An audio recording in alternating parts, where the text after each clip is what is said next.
Hi class, today we will be doing our end of unit review of scientific inquiry using a walking rainbow experiment. In this experiment, we will make predictions, use observation skills, and evaluate our predictions based on the end results of the experiment. There are a few things that I would like you to pay attention to, and these are the basic colors that are going to be used in this experiment. I also want you to pay attention to the materials.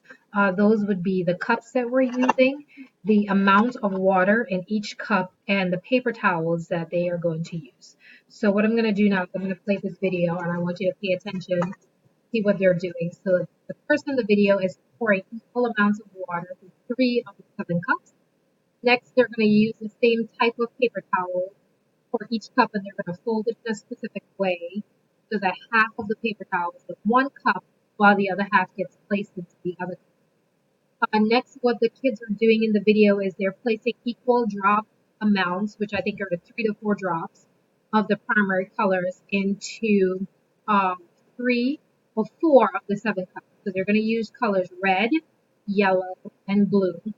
And then they're going to place the paper towels, as you can see, in both cups so that the water can be absorbed from one cup into the